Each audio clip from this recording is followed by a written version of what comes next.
Adrian Lamo was born in Boston, Massachusetts in 1981. As a child, he was fascinated by computers and technology, and he taught himself to program at a young age. By the time he was a teenager, Lamo had already developed an impressive set of technical skills and was spending much of his free time exploring the nascent world of computer hacking. At the age of 16, Lamo was diagnosed with Asperger's syndrome, a form of autism that is often associated with high levels of intelligence and a particular aptitude for technical and analytical thinking.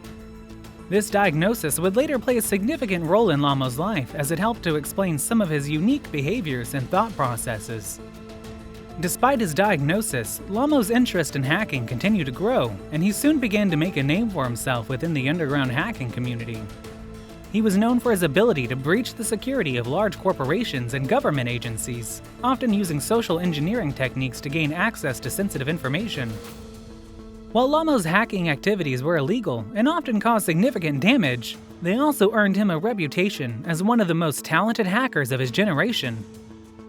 Over the course of his career, he would go on to hack some of the world's largest companies and government agencies, and his exploits would make headlines around the world. Adrian Lamo's hacking activities were wide-ranging and often targeted some of the world's largest companies and government agencies. One of his most notable hacks was the 2002 breach of the New York Times, in which he gained access to the paper's internal network and added his name to the list of expert sources. Lamo's hack of the Times was particularly audacious, as he was able to move freely throughout the newspaper's system for several weeks without being detected. Lamo's other notable hacking exploits included breaches of Yahoo, Microsoft, and the US Army. In each case, Lamo used a combination of technical skill and social engineering tactics to gain access to sensitive information and systems. His tools and techniques included SQL injection attacks, password cracking software, and phishing emails designed to trick users into giving up their login credentials. Despite his impressive technical abilities, Lamo was not always successful in his hacking attempts. In fact, he was caught and prosecuted several times over the course of his career. Adrian Lamo's hack of the New York Times in 2002 was one of his most high-profile exploits and cemented his reputation as one of the world's most dangerous hackers. Lamo gained access to the Times' internal network by exploiting a flaw in a content management system used by the paper. Once inside, he was able to move freely throughout the newspaper's systems for several weeks without being detected. During his time in the Times network, Lamo added his name to the list of expert sources used by the paper's reporters. He also accessed sensitive databases and read emails sent by Times reporters and editors. At one point, Lamo even informed the Times of a security flaw in its system, which the paper promptly fixed. Eventually, Lamo's hacking activities were discovered, and he was arrested and charged with computer crimes. He eventually pleaded guilty to several charges and was sentenced to 6 months of house arrest, 2 years of probation, and ordered to pay $65,000 in restitution. Adrian Lamo's hacking activities eventually caught up with him, and he was arrested and prosecuted for several high-profile hacks, including the breach of the New York Times. Lamo's arrest was the culmination of a years-long investigation by the FBI, which had been tracking his activities for some time. After his arrest, Lamo was charged with several counts of computer crimes, including wire fraud and unauthorized access to a computer. He initially pleaded not guilty to the charges, but eventually agreed to a plea bargain in which he pleaded guilty to several lesser charges in exchange for a reduced sentence. Lamo's plea deal included 6 months of house arrest, 2 years of probation, and a fine of $64,900. He was also ordered to perform community service and was banned from using computers or the internet without prior approval from his probation officer. Despite his reduced sentence, Lamo's arrest and prosecution were a significant blow to his reputation and career.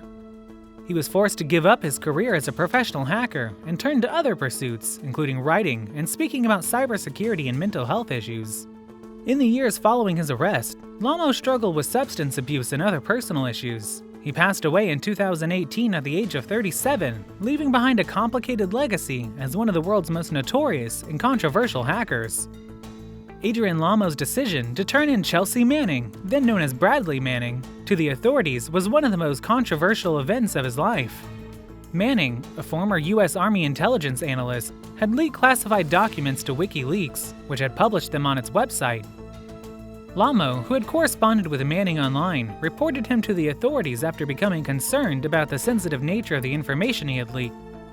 Lamo's decision to turn in Manning was widely criticized by members of the hacking community, who viewed it as a betrayal of the principles of free speech and whistleblowing. Many argue that Manning was acting in the public interest by exposing government wrongdoing, and that Lamo's actions were motivated by a desire to curry favor with the authorities. However, Lamo defended his decision, arguing that Manning's leaks had put national security at risk and that he had a moral obligation to report him. He also pointed out that Manning had confided in him and that he had a duty to protect the confidentiality of their conversations. Adrian Lamo's struggles with mental health and addiction were a significant part of his life. He was diagnosed with Asperger's syndrome at a young age, which affected his ability to socialize and communicate with others. As a result, he often turned to the internet and online communities as a way to connect with people. Lamo's struggles with addiction were also well documented. He battled substance abuse throughout much of his adult life and spoke openly about his struggles with drugs and alcohol.